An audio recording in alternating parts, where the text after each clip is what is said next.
Now, we all know what happened in Paris on August 21st, 2015, when three American buddies went into Operation Keep Everyone Safe mode, saving the lives of passengers on a train from certain death when a terrorist was armed and had plans to kill them all. Now, we know them as the hometown heroes, and they're coming out with a book. It's called The 1517 to Paris, that chronicles that entire day of action.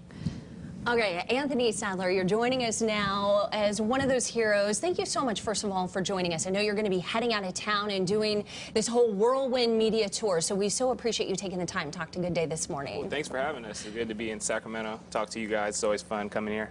We appreciate it. How you been? Everything? We're coming up on the 1-year anniversary. Yeah. Is it something that you guys are going to celebrate, for lack of a better term, or will you just get together and acknowledge what happened that day? I think we'll just get together. We actually get to be together on the anniversary, so I think it'll be something that we just get to, just between each other, like just celebrate life, and just thankful that we're with each other, thankful that we're here with our families. It's more like a thankful reunion type thing. There's so much to talk about with this book, and we've got you for a couple hours, so we won't jump into all of it right now. That's impossible to do. But I kind of want to start with the way the book starts and the way it takes what I think is a scientific, maybe a clinical approach to the way that you reacted. You're one of the three that does not have the military training.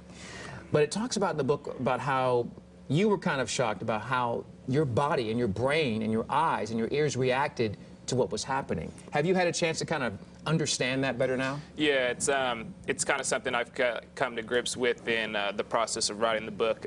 It kind of gave us a chance to reflect on how we actually felt and thought, and kind of like what our feelings were at that time. So it was kind of like a therapy to actually go back and write the book and break it into our three perspectives, because everybody sees something differently. So especially like a traumatic event like that. So we felt it was like interesting to get like the three of our perspective and see how we felt at the time. Yeah. Now, obviously, you know, you jumped into action and you did like that fight or flight thing.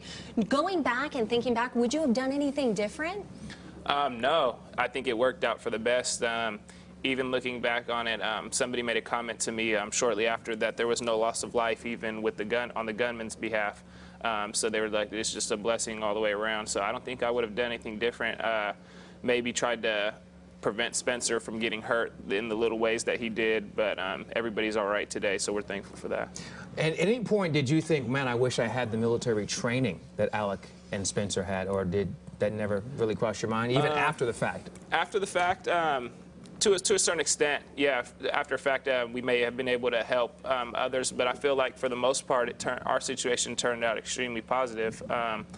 Just the fact that no one lost life and no one was seriously injured, so I feel like it worked out the way it was supposed to. Yeah. Okay, the way it's kind of laid out, it starts from when you guys first met, and then it keeps going back and forth through the present day, and even after the train attack. It kind of lays out like a great film. Do you think it should be a film, and if so, who do you want to play you? That's the key question. I hope it does turn into a film one day. We've gotten a lot of feedback from people who've read the book and said that it's pretty interesting, and which is a blessing, because we felt like we didn't have much information to put on a full page. But I would definitely love to see a movie.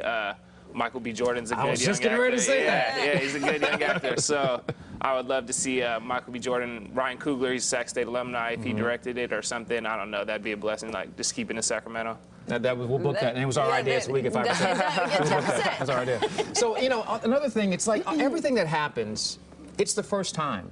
You know, it isn't like you have any experience, so it's all new, everything that happens. And I feel like we, as the people here, the viewers, we identify with you most because we don't have that military training. Right. And we would all hope that we would react the same way that you reacted. But one of the things I thought was interesting in the book is after it all happens, and you guys have the chance to talk with President Obama on the phone. And it reminded me of how we sometimes do satellites. Right. When you have a delay, and so you're waiting. No, you go ahead. No, and you're talking over the top of each other. What was that experience like, trying to talk to the president at the same time? It was exactly like that. He was talking to us, and then it would be like kind of a delay. So like you didn't want to talk over the president, so you wanted him to finish, and then you didn't know who was going to reply first. So it was like you were so eager to reply that it was just like, the president, we're talking over each other.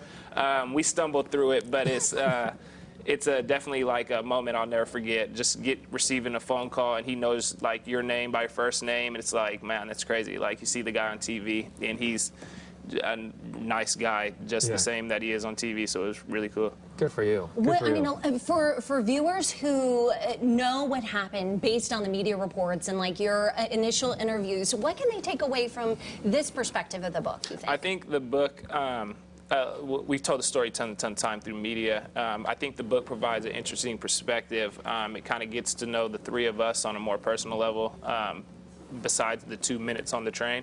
And it also provides a different perspective because we kind of all three talked about what happened, and the story is what we've told through the media, but just the small minor details that each of us might have missed or just didn't see in our own perspective at the time. I think that's interesting, along with just what's made us friends and the people we are and how we kind of came together. Just the fact that the three of us were on a trip on that train.